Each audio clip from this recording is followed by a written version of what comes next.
Hello दोस्तों, मैं हूं गौरीशंकर और आप देख रहे हैं हमारा यूट्यूब चैनल जयकांत क्लासेस।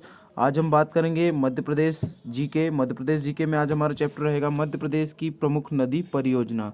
तो चलिए सबसे पहले बात करते हैं मध्य प्रदेश की पहली प्रमुख नदी परियोजना की, नर्मदा घाटी परियोजना। नर्मदा नदी जैसे कि मध्य प्रदेश की जीवन रेखा है, उसी प्रकार इस पर चार मुख्य परियोजना है, जैसे सरदार सरोवर परियोजना, इंदिरा सागर परियोजना, महेश्वर परियोजना और ओमकारेश्वर परियोजना। इस पे चार प्रमुख योजनाएं जो है वो है सम्मिलित है। अब बात इनको थोड़ा ब्रीफ में देखते हैं।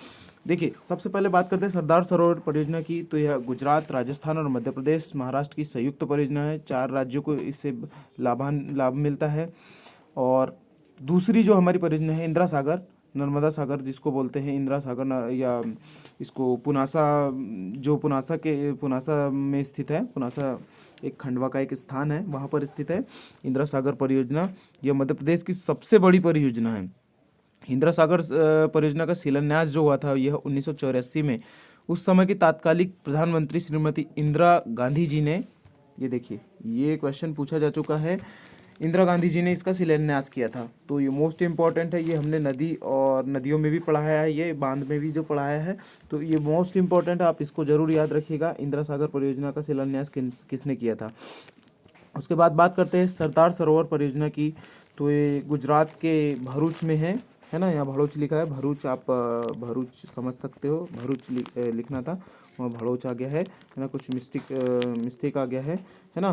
तो ये हमारा भरूच में है ना। और उसके बाद बात करते हैं इंदिरा सागर पर दो अन्य बांध, जैसे ओमकारेश्वर है ना।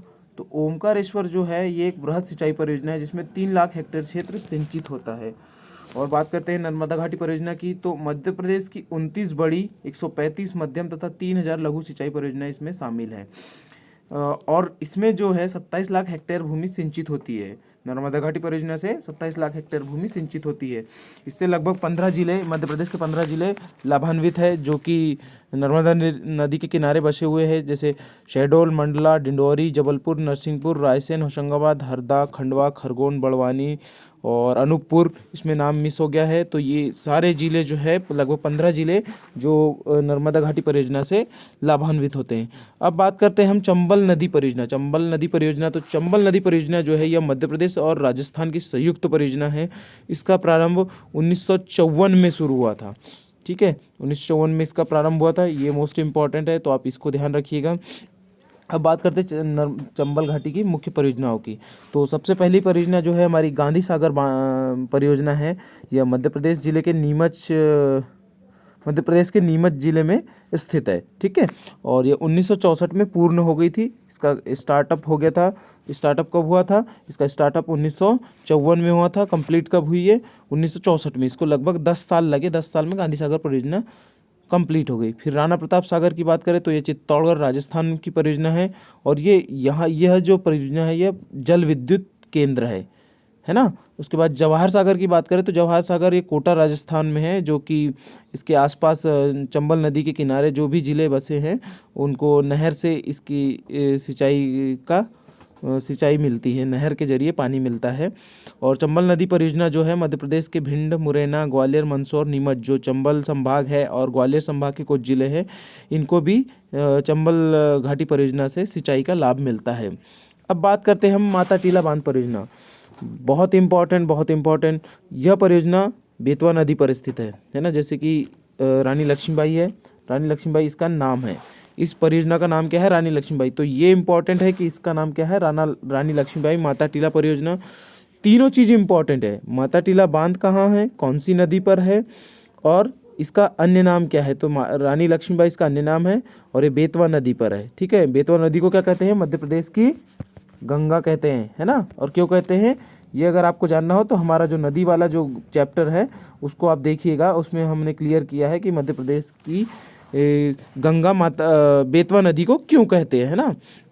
ठीक है, अब बात करते हैं मध्य प्रदेश में इससे कुल 1.16 लाख हेक्टेयर क्षेत्र तथा उत्तर प्रदेश के 1.09 लाख हेक्टेयर क्षेत्र की सिंचाई इस परियोजना के अंतर्गत होती है।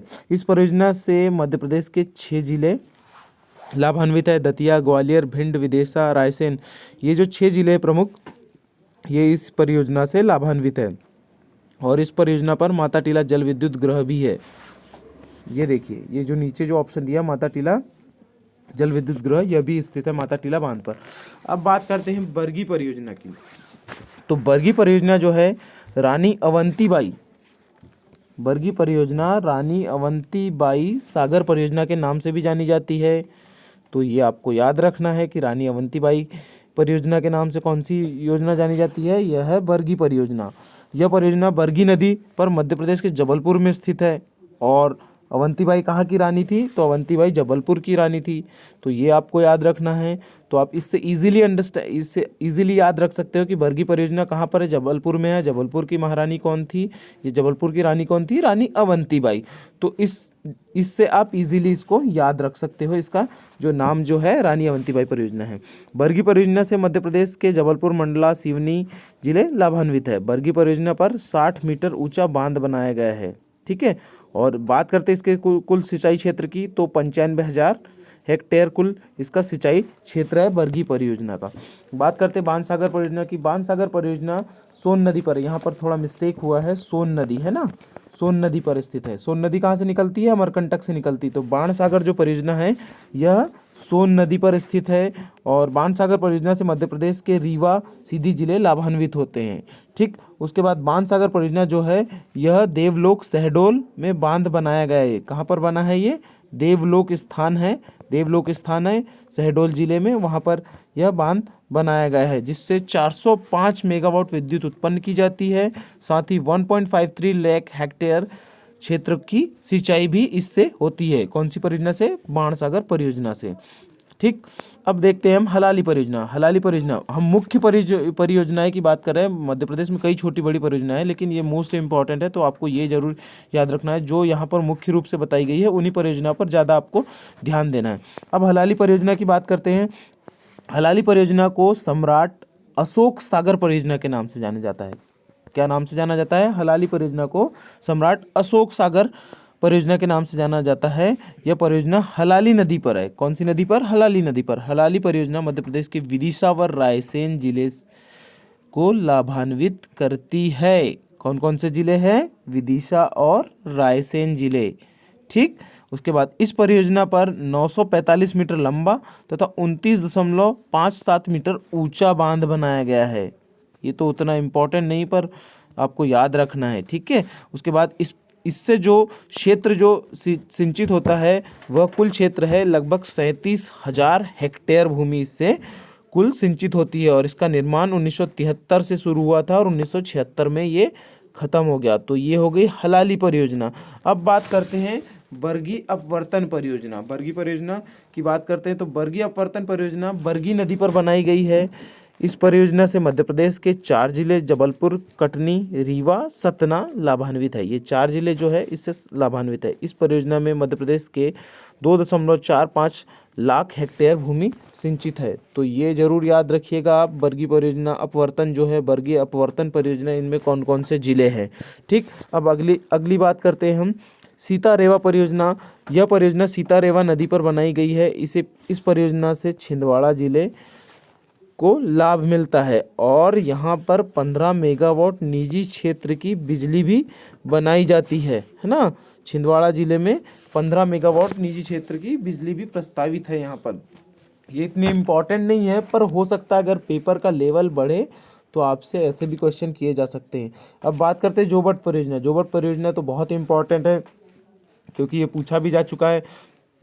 जोबट परियोजना नर्मदा की सहायक नदी है। जोबट जो परियोजना है या जोबट जो हथनी नदी जो है, हथनी नदी किसकी सहायक नदी है, नर्मदा की सहायक नदी है। हथनी नदी पर कौन सी परियोजना है, जोबट परियोजना है। जोबट परियोजना से मध्य प्रदेश का धार जिला लाभान्वित है और कुल 9,848 हेक्टेयर क्षेत्र में इस परियोजना से सिंचाई की जाती है। जोबट परियोजना के बाद बात करते हैं अपर वेदा परियोजना। अपर वेदा परियोजना बेतवा नदी पर बनाई गई है और इससे मध्य प्रदेश के खरगोन जिले में लगभग 9900 हेक्टेयर क्षेत्र भूमि सिंचित होती है। इसकी जल ग्रहण क्षमता 523 वर्ग किलोमीटर है। अब बात करते हैं हम पेंच परियोजना की। पेंच परियोजना ये मोस्ट इम्पॉर्टेंट है ठीक है। यह परियोजना किस नदी पर बनाई गई है? इस परियोजना से मध्य प्रदेश के बालाघाट तथा छिंदवाड़ा जिले लाभान्वित होते हैं। यहाँ पर इसने क्वेश्चन, ये प्रिंट मिस्टेक हुई है, ठीक है। यह छिंदवाड़ा जिले में है। पेंच परियोजना किस जिले में है? छिंदवाड़ा जिले में, पेंच नदी पर, ठीक है। यहाँ पर पेंच जो है हमारा राष्ट्रीय उद्यान भी है और ये छिंदवाड़ा जिले में है। तो पेंच परियोजना पूछा जा सकता है किस जिले में है, तो आपको याद रखना है पेंच परियोजना छिंदवाड़ा जिले में। यह मध्य प्रदेश और महाराष्ट्र की संयुक्त परियोजना है, ठीक। ये भी पूछा जा सकता है कि पेंच परियोजना कौन कौन से राज्य लाभान्वित है, तो ये भी आपको याद रखना है। इस परियोजना से लगभग 63,388 हेक्टेयर क्षेत्र को सिंचित किया जाता है, ठीक। अब बात करते हैं बाघ परियोजना। बाघ परियोजना मध्य प्रदेश और महाराष्ट्र की सीमा क्षेत्र की परियोजना है। यह कौन सी नदी पर है? बाघ नदी पर है। और बाघ परियोजना पर मध्य प्रदेश और महाराष्ट्र की सीमा पर सिरपुर गांव में बांध बनाया गया है। ये तो इम्पोर्टेंट नहीं, लेकिन आपको ये याद रखना है कि बाघ परियोजना किस नदी पर है, तो ये कौन सी नदी पर है? बाघ नदी पर है, जिससे महाराष्ट्र के क्षेत्र को सिंचित किया जाता है। अब बात करते हैं बावनथड़ी परियोजना। ये भी मोस्ट इम्पॉर्टेंट है। बावनथड़ी परियोजना से क्वेश्चन आ चुके हैं। यह परियोजना राजीव नगर के नाम से भी, सॉरी यहाँ पर राजीव सागर लिखना था तो वो राजीव नगर लिख दिया है ना। तो ये परियोजना जो है राजीव सागर के नाम से भी जानी जाती है। बावनथड़ी नदी पर बनाई गई है यह परियोजना। बावनथड़ी परियोजना जो है मध्य प्रदेश व महाराष्ट्र की संयुक्त परियोजना है। मध्य प्रदेश और महाराष्ट्र की संयुक्त परियोजना है। और बावनथड़ी परियोजना से मध्य प्रदेश के बालाघाट जिले का लगभग 29,412 हेक्टेयर क्षेत्र, कृषि क्षेत्र सिंचित किया जाता है और महाराष्ट्र का 17,357 हेक्टेयर कृषि क्षेत्र इससे सिंचित किया जाता है, इससे बावनथड़ी परियोजना से। अब बात करते हैं काली सरार परियोजना। ये इतनी इम्पोर्टेंट नहीं, लेकिन एक शॉर्ट में हम देख लेते हैं क्योंकि कुछ टफ लेवल के एग्ज़ाम्स होंगे, जैसे पीएससी की बात करें या एसआई की बात करें, एमपीएसआई की, तो वहाँ पर इन परियोजनाओं से भी क्वेश्चन आ सकते हैं, तो आपको ये भी याद रखना है, ठीक है। तो काली सरार परियोजना जो है यह बाघ नदी की पूरक नदी पर बनाई गई है। मध्य प्रदेश और महाराष्ट्र की संयुक्त परियोजना है ना, जो कि मध्य प्रदेश और महाराष्ट्र की सीमा पर लगे क्षेत्र को लाभान्वित करती है। उसके बाद बात करते हैं केन बहुउद्देशीय परियोजना। केन नदी भी इम्पोर्टेंट है, तो इसको भी थोड़ा आप ध्यान रखिएगा। यह ग्रेटर गंगो नाम से भी जानी जाती है। किस नाम से जानी जाती है? ग्रेटर गंगो नाम से जानी जाती है, जो कि केन नदी पर बनाई गई है। अब केन नदी जो है मध्य प्रदेश और उत्तर प्रदेश की संयुक्त परियोजना है। केन बहुउद्देशीय परियोजना जो है, ग्रेटर गंगो जो परियोजना है, यह मध्य प्रदेश और उत्तर प्रदेश की संयुक्त परियोजना है। इस परियोजना से मध्य प्रदेश के छतरपुर, पन्ना जिले लाभान्वित होते हैं। ये दो मोस्ट इम्पॉर्टेंट जिले जो है, छतरपुर और पन्ना जिले, ये लाभान्वित होते हैं। इसका अभी कुछ क्षेत्र जो है, इसका निमाड़ी का भी क्षेत्र इसी में आता है, तो इसमें 3 जिले हो जाएंगे केन के। निमाड़ी का भी कुछ क्षेत्र जो है इससे सिंचित होता है। इस परियोजना से 50 मेगावाट जल विद्युत उत्पादित की जाती है। अब बात करते हैं अपर नर्मदा परियोजना। यह नर्मदा नदी पर बनाई गई है। इस परियोजना से मध्य प्रदेश के डिंडौरी जिले में लगभग 18,616 हेक्टेयर क्षेत्र में सिंचाई होती है। डिंडौरी जिले, ये जो है अपर नर्मदा परियोजना है, ठीक। उसके बाद बात करते हैं उर्मिल परियोजना। ये भी इम्पोर्टेंट है उर्मिल परियोजना, तो आप इसको भी याद रखिए। उर्मिल परियोजना जो है मध्य प्रदेश और उत्तर प्रदेश की संयुक्त परियोजना है और उर्मिल नदी पर बनाई गई है। छतरपुर, निवाड़ी जिले के आसपास के क्षेत्र इससे लाभान्वित होते हैं। छतरपुर और निवाड़ी, ठीक है, ठीक है, तो ये याद रखना है आपको। और इसके बाद मध्य प्रदेश की यह जो परियोजना है, इससे 60% जल मध्य प्रदेश को मिलता है और 40% जल जो है उत्तर प्रदेश को दिया जाता है।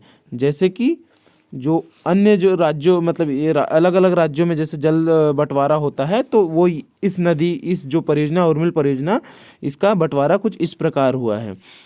और मध्य प्रदेश में इस परियोजना पर नहर है जिसकी लंबाई लगभग 137 किलोमीटर है ना।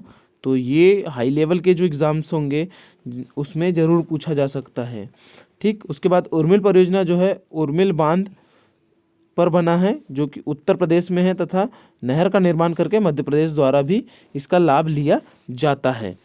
अब बात करते हैं पुनासा परियोजना। पुनासा परियोजना की हम पहले भी बात कर चुके हैं।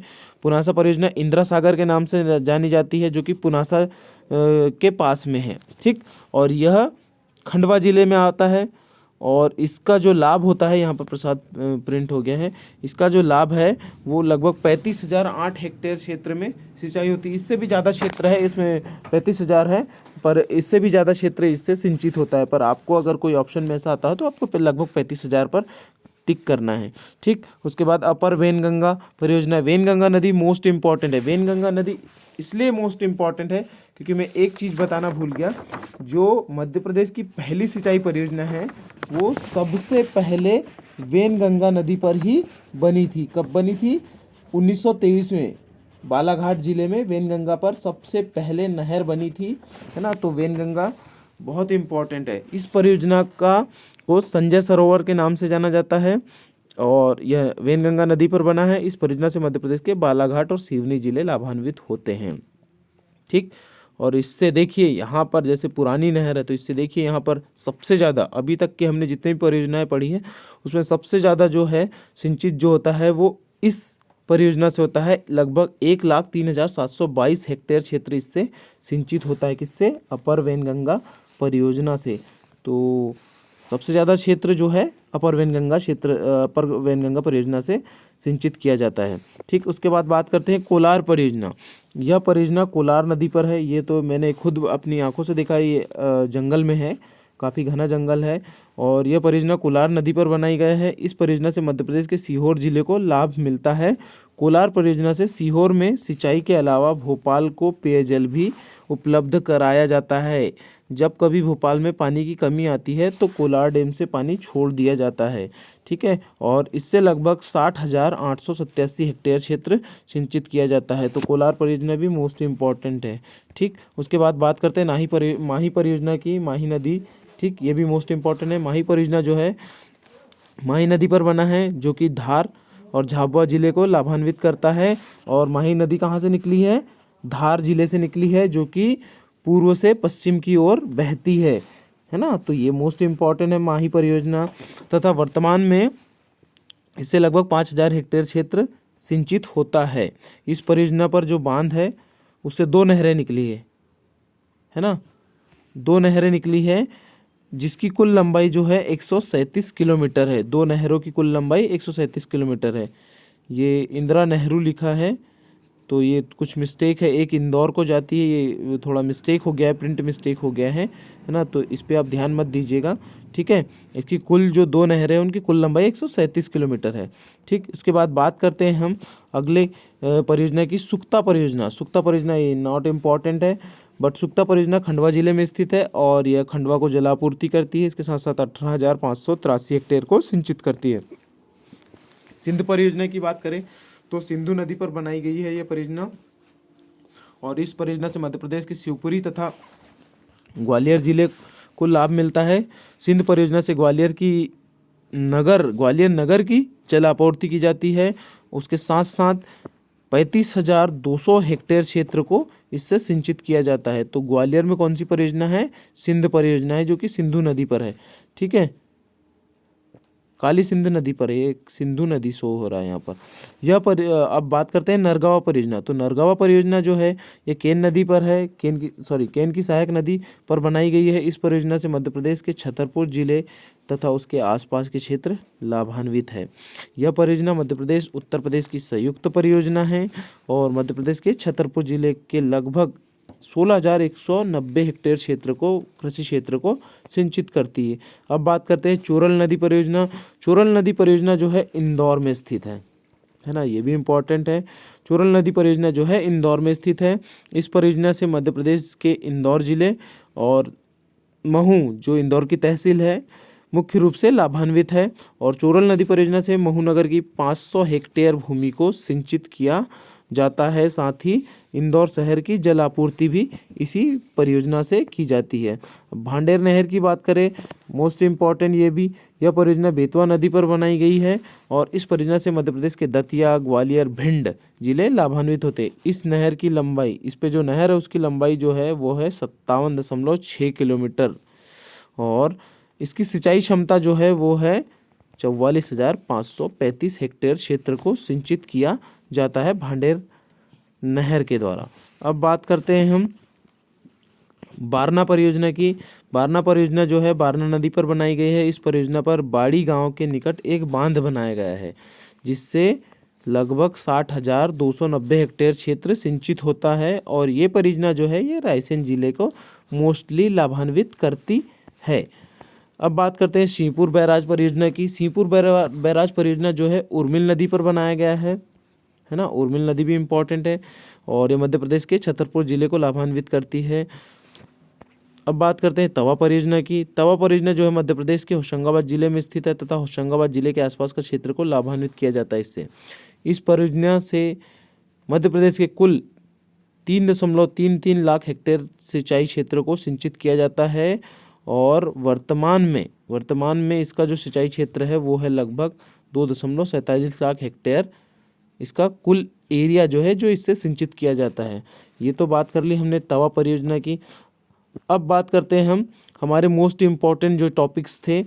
तो जो स्टार्टिंग में जो टॉपिक्स हमने बताए हैं वो परियोजनाएं आप ध्यान से पढ़ लीजिएगा, ताकि आप इजीली अच्छे जो टॉपिक्स जैसे नर्मदा घाटी परियोजना, उसके बाद चंबल नदी परियोजना, उसके बाद माता टीला परियोजना, बरगी परियोजना, बाण सागर परियोजना, हलाली परियोजना और बरगी अपवर्तन परियोजना, ऐसी कुछ इम्पॉर्टेंट टॉपिक्स जो है इम्पॉर्टेंट जो पॉइंट्स है इनको आप नोट कर लीजिएगा।